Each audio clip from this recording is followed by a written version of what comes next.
All right, guys, Dr. Butts coming with another fantastic chemistry video, and today I'm going to talk about equilibrium constants, reaction kinetics, enthalpy, entropy, exothermic. Basically, we're going to define a lot of terms in this part of the video just to make sure we're all on the same page. This is all stuff you learned in general chemistry, so I'm kind of going to blow through it a little bit quickly. First of all, equilibrium constants. You guys all know it's products over reactants, right? The concentration of products over the concentration of reactants, and away you go. Equilibrium constants. So, for example, in this particular reaction, this is the equilibrium expression. Okay? Now notice, the number is humongous. It's a huge number. So that must mean the numerator is huge, the denominator is small, and you get a huge number over here. The large value indicates the reaction more than likely goes to completion. It just goes. Because the equilibrium expression is high, very high. The reaction must go to completion.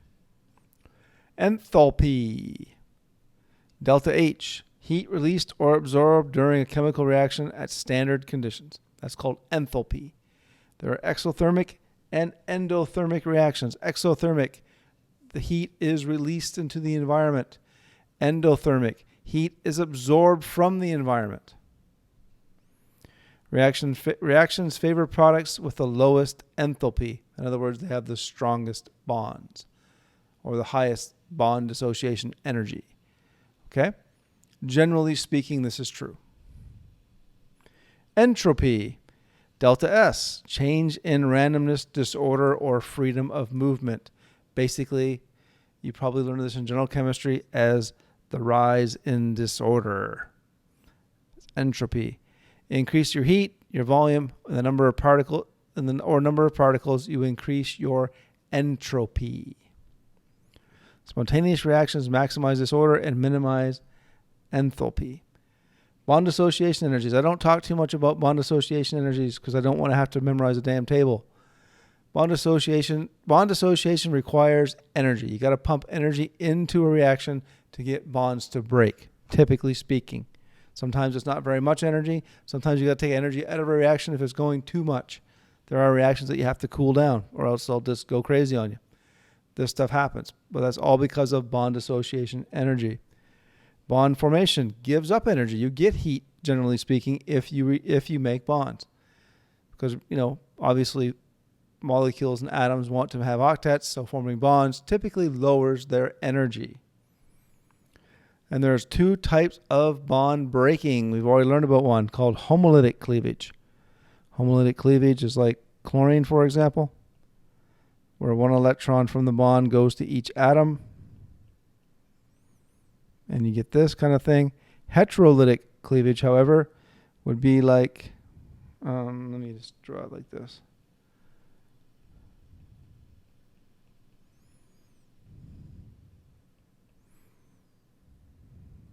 This is heterolytic cleavage. Now notice what's happening here.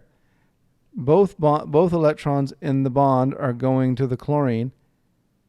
And in this case, you get ion formation in a heterolytic cleavage. Okay? Sometimes you don't get ion formation. We'll see reactions where you have heterolytic cleavage and you don't form ions. But generally speaking, or not generally speaking, sometimes you do get ions. Kinetics. We've already talked about kinetics quite a bit in this class. We're going to kind of just go through this. Study of reaction rates, how fast a reaction goes. The rate of the reaction is a measure of how the concentration of the products increases or the concentration of the starting materials decreases. That's how we measure it. A rate equation, which is also called a rate law, is the relationship between the concentrations of the reactants and the observed reaction rate. We're going to learn a lot more about that in this class. And rate law is always determined experimentally. So here's examples of a rate law. Here's a rate law right here.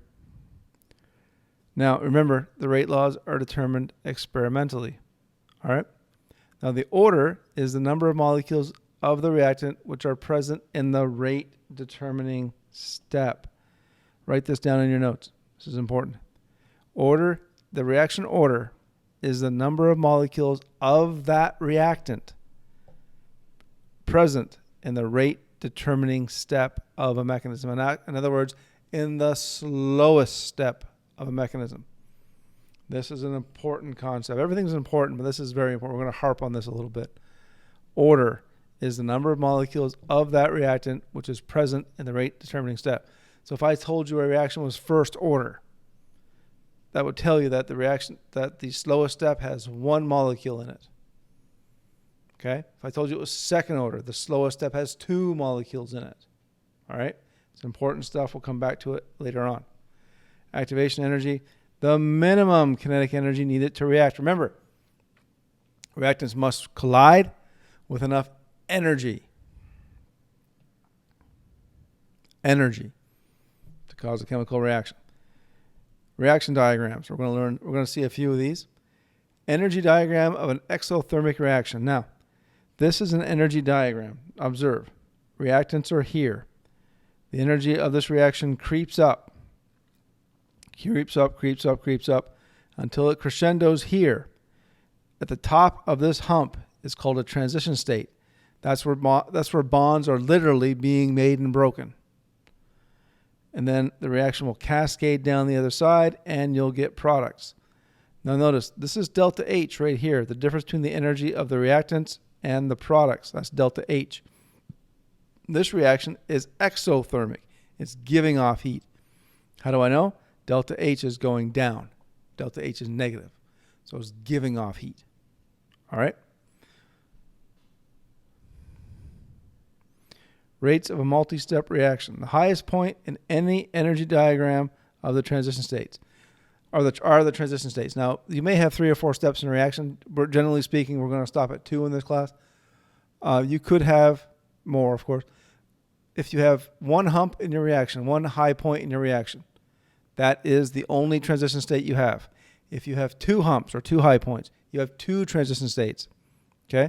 The low energy points, the lowest points, those are your intermediates. Okay? The reactive step with the highest delta E, or the highest activation energy, will be your slowest step. So the highest activation energy step is your slow step. It'll take longer to get there because it has to build up enough energy, enough momentum, enough kinetic energy to make things happen. So remember that, please. The slowest step in any reaction, sorry guys, I'm misspeaking here today. The step with the highest activation energy is always your slowest step. It's always your rate limiting or rate determining step. Remember that. Very, very important. We're going to talk an awful lot about this, and an awful lot of you are going to forget it. Don't forget it. You need to know it. All right. So let's talk about the energy diagram for the chlorination of methane. This is the reaction we just did the mechanism of in the last video.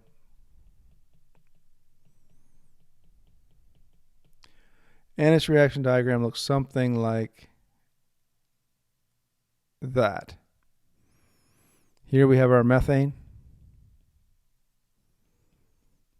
and our Cl2. Here we have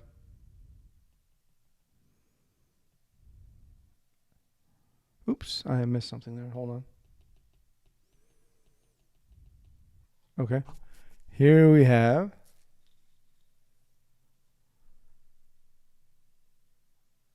carbon, hydrogen, hydrogen, hydrogen, and another hydrogen, of course. Oops.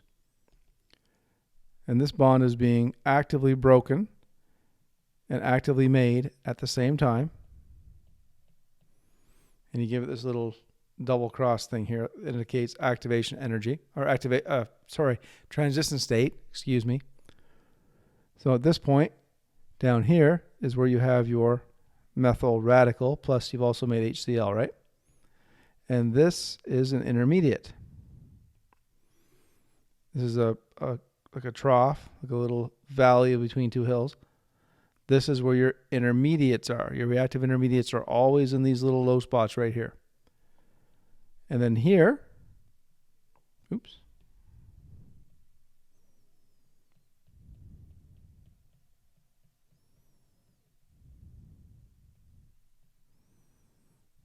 There's another transition state. Transition state 2, if you want to call it that. That's where the carbon-chlorine bond is being made, and the chlorine-chlorine bond here is being broken. And down here is where you have your products. And notice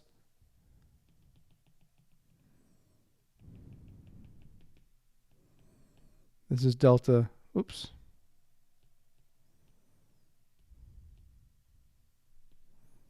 Delta H here, transition state. Not the transition state. Goodness gracious, guys, I'm sorry. I'm filming this quite late at night here, so I'm having a little bit of problems. This is your intermediate.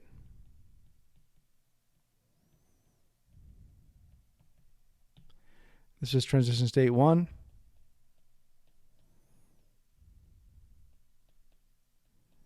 And this is transition state 2.